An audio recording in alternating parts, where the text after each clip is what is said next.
देंगे, हम करा देंगे, कोई नहीं कराएगा। करेगा तो भोजपुरी सेलिब्रिटी मैनेजमेंट ही करेगा, इसके अलावा कोई मेरा ना कार्यक्रम कर पाएगा और ना ही एडवर्टाइज कर पाएगा और ना ही गाने मिल पाएंगे किसी को भी।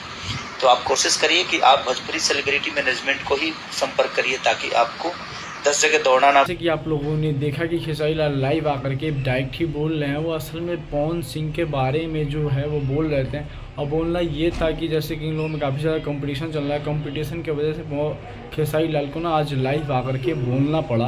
और वो इंस्टाग्राम पे लाइव आए हुए थे, बहुत सारी बात की, बहुत सारी बातें बताएं और वो अपने लाइफ के बारे में बताएं, कैसे क्या किया जाता है और मैं कितना मतलब मुश्किल से आगे बढ़ा हूँ और अब जाके ऐसी प्रॉब्लम आ रही है, तो ये ठीक नहीं है। इसी चीज़ को देखते हुए बोला उन्होंने कि पवन सिंह को निशाने पे लिया। निशाने पे लेने का मतलब ये था कि आप ऐसा न करें, आपका भोजपुरी इंडस्ट्री में आपका काफ़ी ज़्यादा नाम है, इज्जत है, तो इस चीज़ को आप ख़त्म ना करें। यही चीज़ कहना चाहते थे खेसारी लाल यादव। और गाइस मैं बता दूं आप सभी को, अगर हमारे चैनल को सब्सक्राइब नहीं किए हैं तो चैनल को सब्सक्राइब करके लाइक करें और कमेंट करें, शेयर करें।